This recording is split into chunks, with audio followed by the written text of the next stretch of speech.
Quem mais apresenta resultados positivos, quem mais consegue ter lucratividade quando o assunto é agronegócio? E aí nós podemos analisar no Brasil e no mundo. Com certeza são as instituições financeiras, né? Tanto é que tem estudos que trazem como título: grupos financeiros globais são os que mais lucram com o agro. Isso é uma verdade muito grande. Lembrando que grupos financeiros, e aí eu falo de bancos, bancos são improdutivos, instituições improdutivas. Produtor rural, que é quem mais sofre dentro da cadeia produtiva e que no Brasil está com um endividamento muito grande, altamente produtivo. Olhem e já analisem essa diferença. Instituições financeiras, os bancos são improdutivos e o produtor rural brasileiro, endividado e cheio de problemas, é altamente produtivo. E isso lá no final vocês vão entender o que eu quero dizer. Todos nós sabemos que o nosso dinheiro, os impostos no Brasil, são usados por governos, né, e também por instituições financeiras. E aqui no que eu vou trazer para vocês comprovo. O próprio Haddad disse que 740 bilhões de reais, ou seja, dinheiro dos impostos, serão repassados para os grupos financeiros, nacionais e internacionais.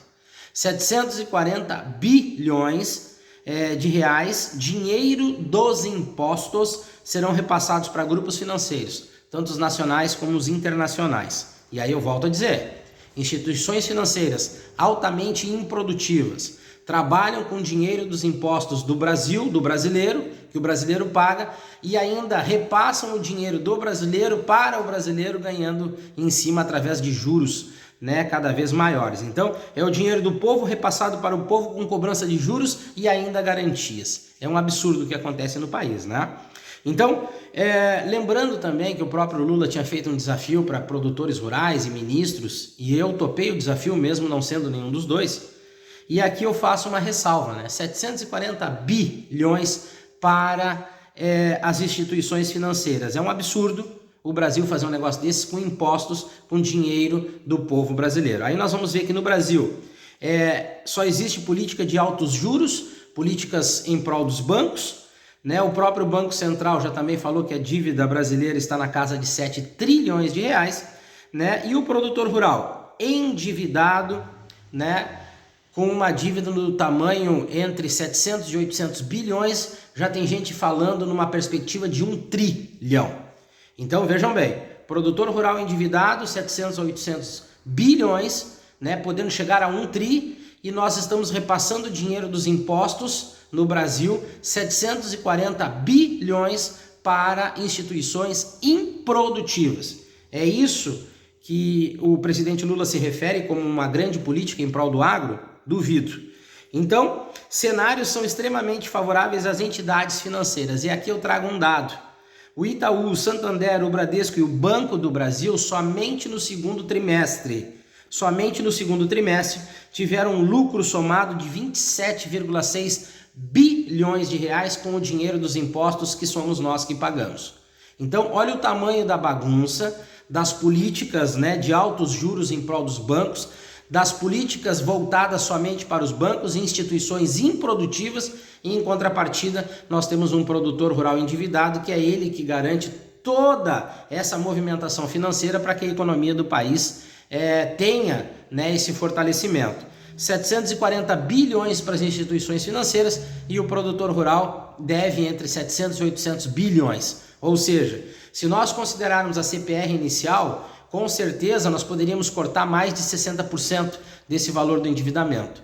Eu mesmo desenvolvi um projeto de securitização que não teve apoio nenhum com relação aos políticos brasileiros, principalmente aqueles que se dizem do agro, que poderiam já ter reduzido e muito esse endividamento, somados a um valor que pudesse vir dos impostos para quitar essa dívida, sanar essa dívida, nós teríamos um produtor rural fortalecido, capacitado e com condições de ser mais competitivo. Então, o Brasil, a desigualdade é muito grande. E aí nós vimos pessoas falarem em cenário positivo, Brasil, celeiro do mundo, agronegócio brasileiro, vai sustentar a fome pelo mundo afora, pelo amor de Deus. São afirmações que nós nos perdemos cada vez mais, mostram a nossa incapacidade de entender o que está acontecendo.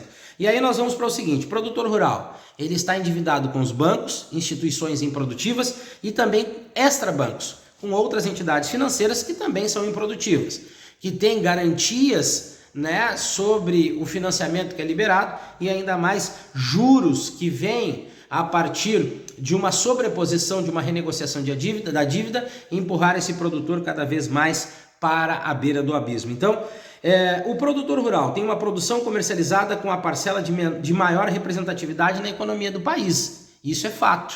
O produtor rural produz todas essas commodities que são exportadas e que vem esse dinheiro para dentro do Brasil, que faz com que a economia, a partir de uma representatividade do PIB com relação ao setor do agro, seja a maior que nós temos.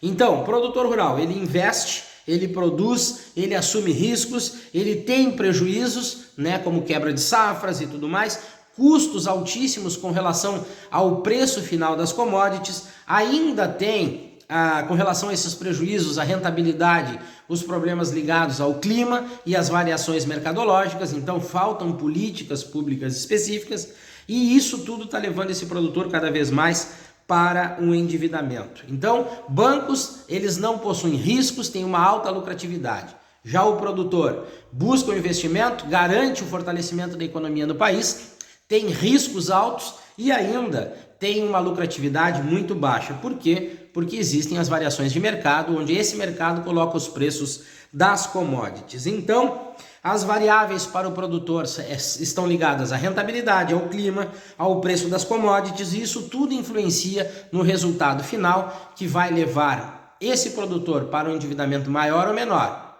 Mesmo que ele tenha em alguns momentos um respiro financeiro, ele não consegue quitar suas dívidas, é obrigado a renegociar para ter acesso novamente a outra linha de crédito, é juro sobre juro, financiamento sobre financiamento, e em contrapartida, o governo usa dinheiro dos impostos para fortalecer os bancos, que vem, como eu disse, tendo uma alta lucratividade. Somente no segundo trimestre, esses 4 bancos, Itaú, Santander, Bradesco e Banco do Brasil, tiveram um lucro de mais de 27 bilhões. Com o dinheiro dos impostos que os brasileiros pagam, os bancos são fortalecidos financeiramente, emprestam esse dinheiro com juros altos, tem uma alta lucratividade e, em contrapartida, quem produz, que vive com um risco muito alto a partir dos investimentos e do produtor rural que está numa empresa a céu aberto, vem amargando o endividamento alto e nenhuma proposta, sendo que seria muito fácil de resolver, nenhuma proposta é apresentada nem pelo Ministério da Agricultura,